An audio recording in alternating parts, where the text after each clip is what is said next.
Hello and welcome to the Sky Blue Times YouTube channel. Today we're going to talk about the match against Newcastle, the win away from home in the League Cup against an opposition that have only lost this season to Liverpool, Arsenal in the Premier League and then Barcelona in the Champions League. So to pick up that win in the League Cup, we found out how tough it was to win there despite playing quite well in moments.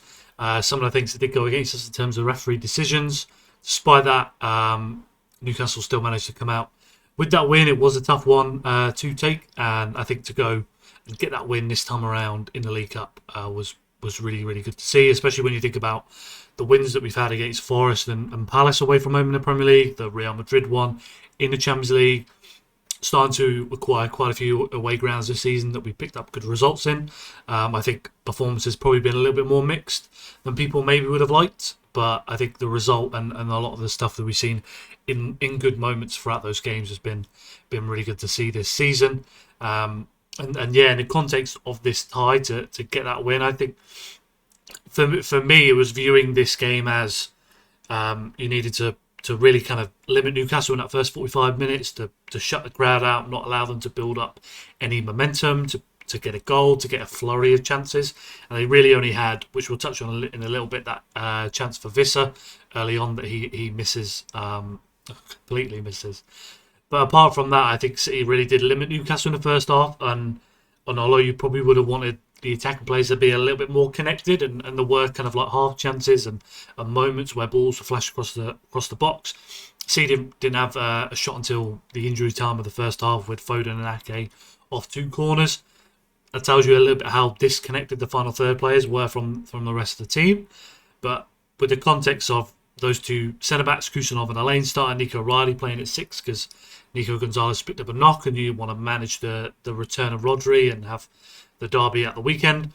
To consider all of those things, Nathan Ake playing at left-back with some of his limitations in terms of sprinting back and covering plays over large distances. To factor all of those in, I think they did really well in that first half to really kind of settle into the game.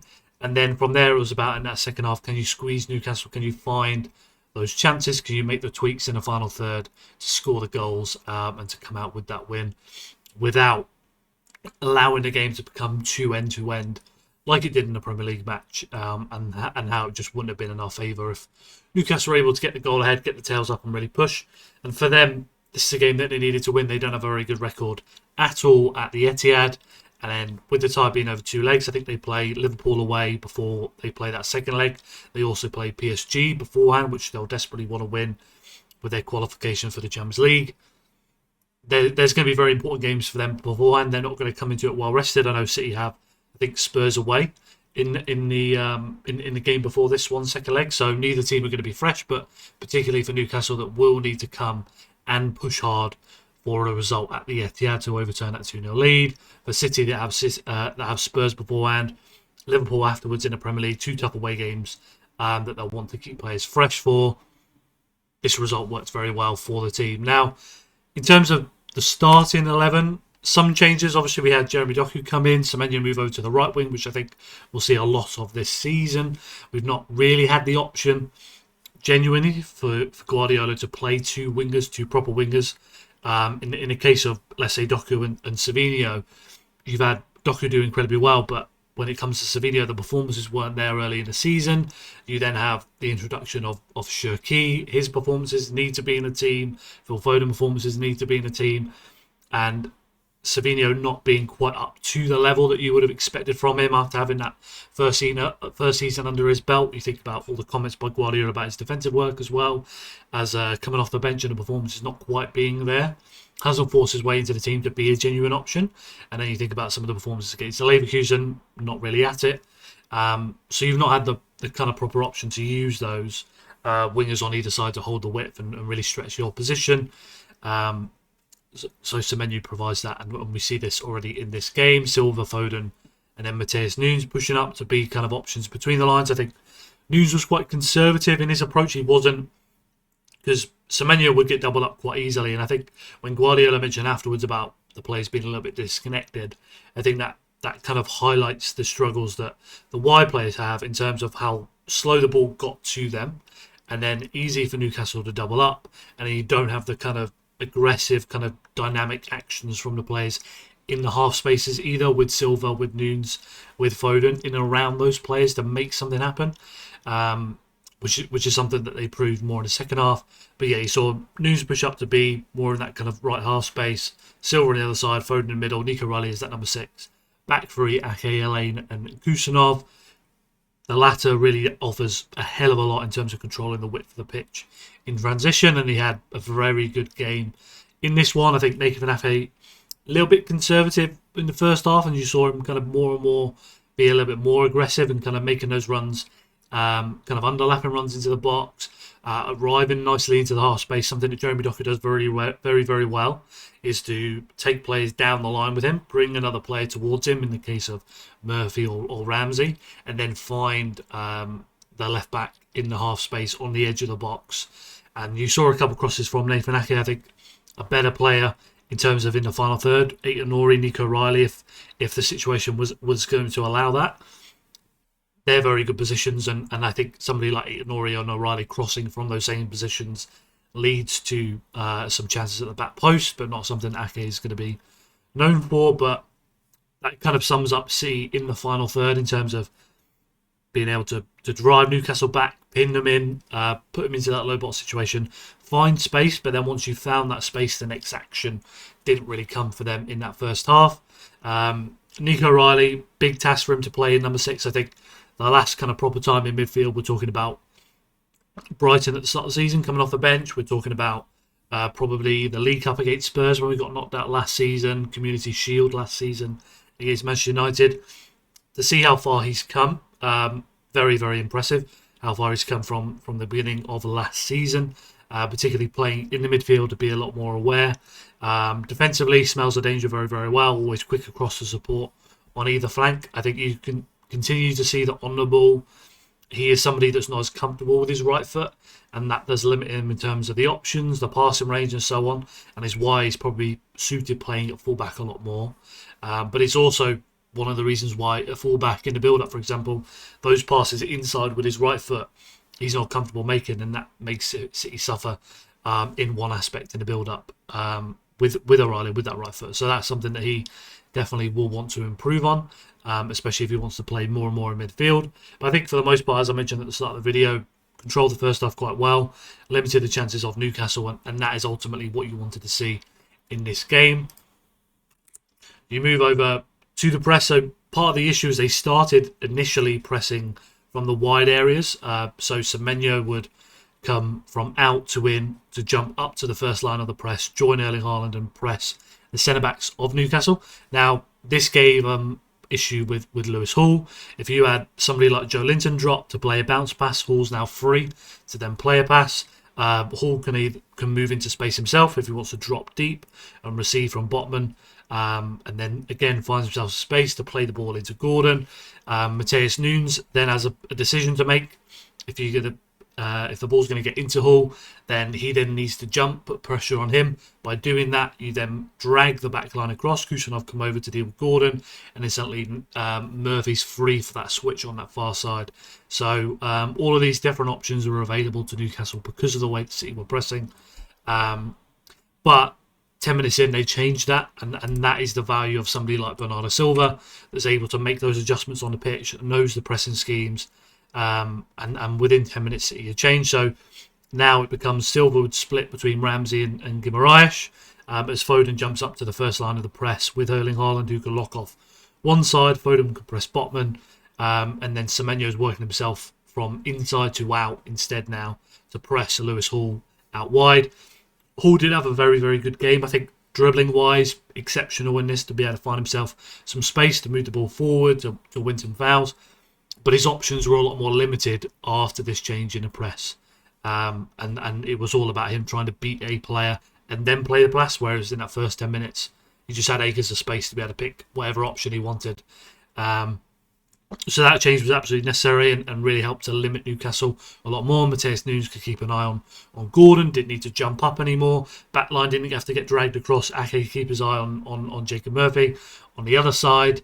So a lot more controlled. And again, that is the value of somebody like Bernardo Silva in the midfield, who can make those adjustments with the team, with Guardiola, knows the pressing schemes, and allows you just to simply switch over from the wide press to the central press.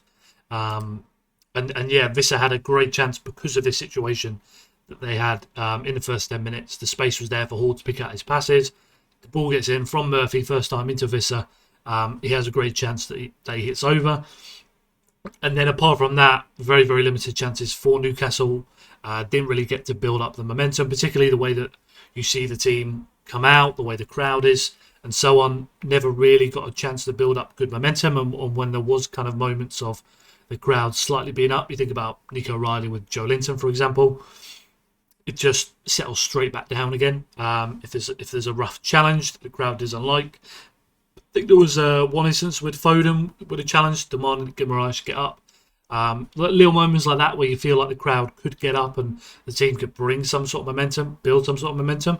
It just kind of settles back down again with City in possession on the ball, push Newcastle back, move it along. I think Silva, Foden in particular did a really good job, not only pressing but also just dropping outside the block, being the option to move the ball across. Obviously not as sharp as in the final third, and I think if he was, then we probably could have found a goal in that first half. And that probably raises questions why you might want to rest him in some of the games coming up. But I think, yeah, apart from that, it's very much the job done in that first half that you just settle into a nice rhythm, control the match, limit the opposition, and just slowly work yourself into the game. And you don't have Elaine, Kusanov, O'Reilly, three of the kind of biggest areas that people would point to as being areas that Newcastle could expose, just not really ever being tested, and just settling into the game, being nice and comfortable. And then yeah, we go into the second half. I think this had another chance from a header, really good save from James Trafford. I'll speak about him a little bit at the end, but I think really good saves. And then I think apart from that, pretty much just did his job really. I think when you look at the distribution as well, not really an approach by the team, and I'll touch on this later, but not an approach by the team to try and play out a lot. You look at the League Cup match against between Arsenal and Chelsea last night, and Chelsea really wanted to try and play out from the back. In this one, City really weren't trying to play where there wasn't an option on. And yeah, we're happy to play long when need be, and know that they could win the ball high up the pitch in those kind of situations. This is the opening goal.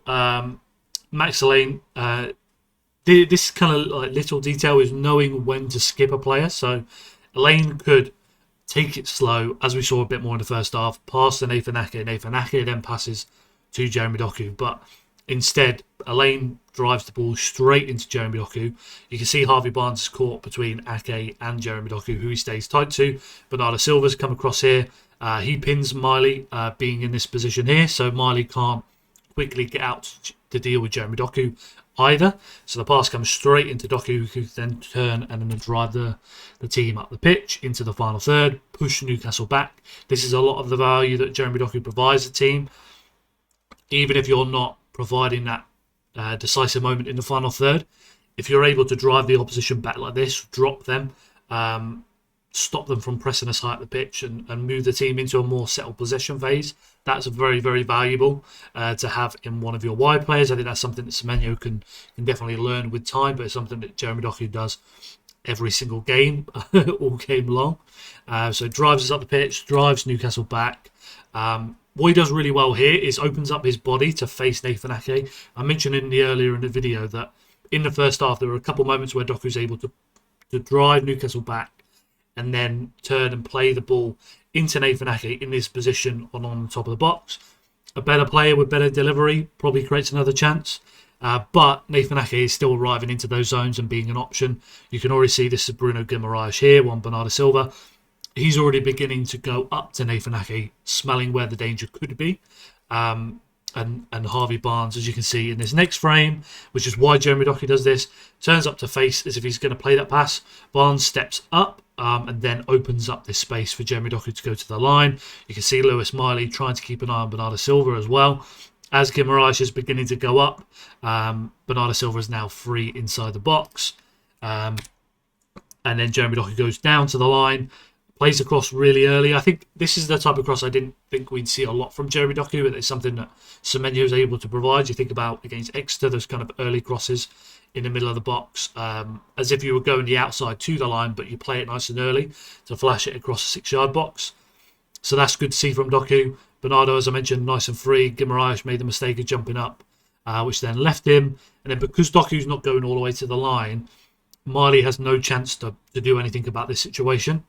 He's not close enough to block the cross. He can't come across to make a challenge. So good work there from Jeremy Doku. Plays the ball across. Bernardo Silva getting a touch. I'd imagine he's trying to take a shot in that situation, but he gets that touch, and then that goes over to Semenyo over on this side. We'll just move it back as well.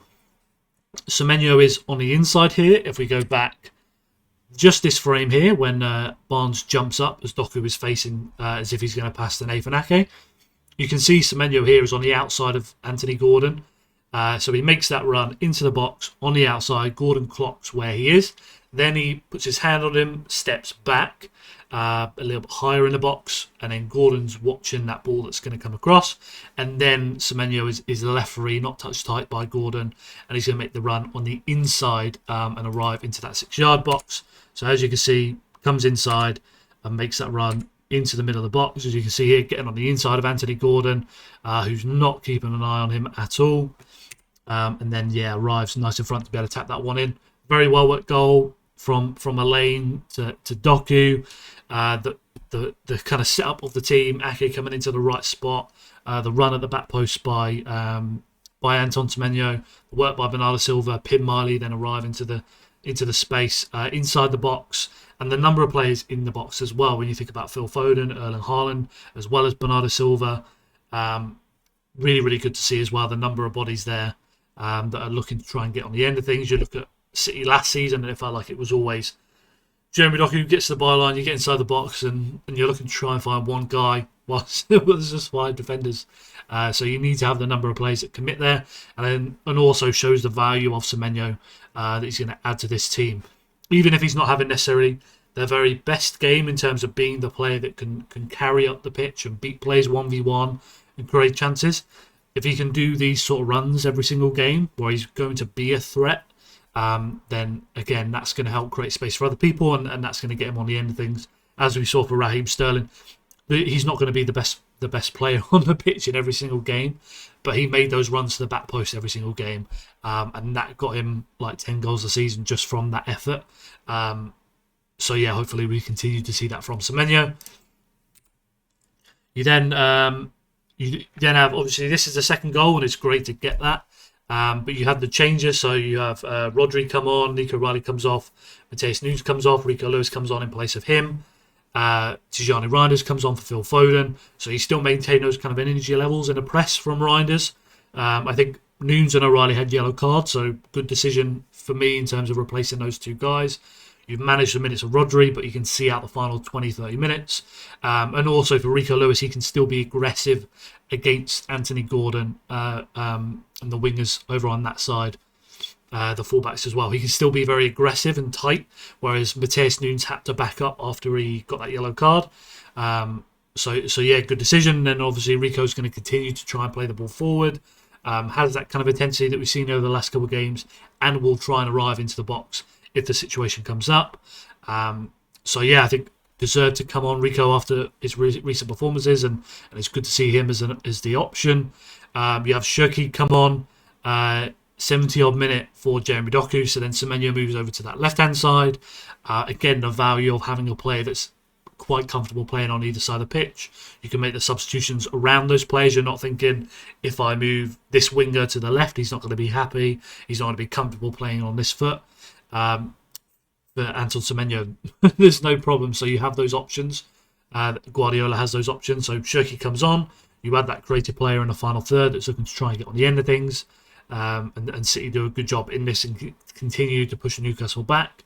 There was a kind of flurry of chances around like the 58th, 59th minute from Newcastle, with a few different players having shots blocked and then one gets saved. But for the most part, again, it wasn't an abundance of chances from Newcastle. There wasn't a moment where they really built up a lot of steam, a lot of pressure, a lot of momentum. And that's exactly what you wanted to see from Manchester City away from home. And then we get to the second goal. I think this is a goal that probably most fan bases will be jealous of. Just seeing the technical ability between all of these players. So Aït-Nouri has a throw in, throws to Semenyo, plays it back. Then he begins to make his run. So you can see here, plays to Semenyo. He's going to make this run over here. I should highlight actually Shirky just behind Joelinton. That's who should be tracking Shirky.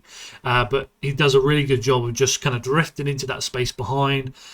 He's kind of slumped his shoulders and doesn't look interested. Just kind of walking around a little bit like how we see from Messi in some of the more recent years with his kind of movements, kind of just drift around and find a pocket space and then come alive in the right moments. That's exactly what Shirky does here. As soon as that ball's getting played to Aït-Nouri back, he's then beginning to make his run into that space. He's there offering the ball. Plays back to Semenyo. Aït-Nouri's making a run, dummies it, lets it go straight through to Shirky, who's then able to back heel. So lovely little bit of combination play in the tight spaces. Shirky back heel. Aït-Nouri's making that run. Really good dribbling inside the box, Aït-Nouri. Something that you're kind of comparing between him and Nico O'Reilly, the different qualities that they can provide. Be very useful to have him back now after coming back from the AFCON. Dribbles into the box, plays that pass to Shirky. I think that's Malik Thiaw that's just a little bit caught between those two players. And yeah, Shirky's able to finish first time into the far corner. Could be a little bit tighter, quite close to the keeper actually. But yeah, that's 2-0 for Manchester City, and that I don't think that's tie wrapped up. But I think the context of the games that Newcastle have leading up to it, which means they can't be at their freshest. The fact that they have a very poor record at the Etihad, and then also the deflation of a game that this is the one that they had to win, and then if they come away from this game with a 1-0 win, 2-0 win, etc., 2-1 win, at least they had something to build around and kind of really protect. Whereas now they really have to come after Manchester City at the Etihad, which makes it a very tough one for them. And yeah, there's definitely was the second goal in it for City. I just didn't know whether they would really push for it, and they picked their moment very, very well. I think before this, it was a good 10-15 minutes of like just excellent time wasting from City, knowing when to slow it down, to take it into the right areas. And that's something that we've seen in previous games this season, more towards the early part, them not do as well. So that's really good to see the kind of growth of the team in this area. And there's plenty of players I think deserve lots of praise. Jeremy Doku, as I mentioned, he leads the team for progressive carries and penalty box entries in this game. That's something he's going to give you every single match, driving the team up the pitch, pushing the opposition back into their own box. And yeah, a little bit unfortunate to not pick up the assist, obviously, for that one. And then there are a couple other good chances he created as well on top of that. Move on to Semenyo as well, as I mentioned a bit earlier, always having the option to play on either side. Those runs to the back post, off the ball, really good work in terms of pressing the opposition players, recovering the ball high at the pitch, blocking passes, making interceptions and so on. Really good from him. See a lot of back passes, was always kind of doubled up in that first half. So you didn't really get to see that, and a lot of the play goes down Jeremy Doku on that left-hand side. But really good to see that from him. Kusanov, another very good game from him, being able to control the width of the pitch. Progressive all really well. I think he had the most passes into the final third amongst any City players in this game. Makes all those recoveries, the defensive actions inside the box. Great step forward for him. And then Bernardo Silva as well, with that role he's able to play. I think from Bernardo, that kind of play all these sort of different roles. I don't think there's many other players that can do that in world football. Yeah, not really many other players in world football that could play that role when you think about all the pressing. I touched on at the very start in terms of making that change from the wide press to the central press, covering players in the middle, being there in the final third, finding little pockets of space. Obviously the defensive work as well, out of possession, and matching the energy of Joelinton and Bruno Guimaraes in terms of winning the fouls and being very aggressive in the midfield. The kind of shithousery of it all, really. Being able to do all of that. Yeah, really, really impressive performance from him. and I mentioned at the very start in terms of distribution from Trafford, it was very much if a lane is free, you find a lane and you're able to play out sometimes. But for the most part, playing long, not taking any other risks, any kind of silly risks. And when you compare that to the game against the game between Chelsea and Arsenal last night in the other leg for the League Cup, Chelsea were always trying to play short and play through, and it didn't always work out very well for them. I think whereas in this one with City, they were looking to play long and were quite happy to try and win the ball high at the pitch. The press, as I mentioned throughout the video, was very good in this game. And I think there's also a lot more to come in terms of playing those long balls into the likes of Semenyo, where they were definitely trying those passes and they weren't quite coming off. But I think that's something that they'll definitely improve on with time. And yeah, that's pretty much it. Just kind of like rough thoughts on the match. I think very good result, particularly that kind of result at St James's Park, a ground that no other team this season has both won at and kept a clean sheet. But Max Lane and Kusanov have a centre-back partnership that a lot of people would have been concerned about going into the game. Nico Riley in front as that number 6, still able to keep that clean sheet. Great to see Semenyo really kind of settled into the team. Doku up to full fitness as well. The impact of the players off the bench, something that we've missed for a number of weeks now. But you have a lot of quality and a lot of options to change up the game, and players that are coming on that look hungry to make an impact. So that's great to see. But yeah, on to the next. Manchester United at the weekend, and this doesn't really matter if you don't win the second leg. If you don't get 3 points at the weekend, you can continue to keep pace with Arsenal. Yeah, on to the next. Need the next win. On they go. But yeah, let me know down below if you have any other thoughts, any other questions. We can have that discussion. Make sure you like the video to help support the channel. Make sure you subscribe so you don't miss out on the next video, and we'll be back with plenty more content this week.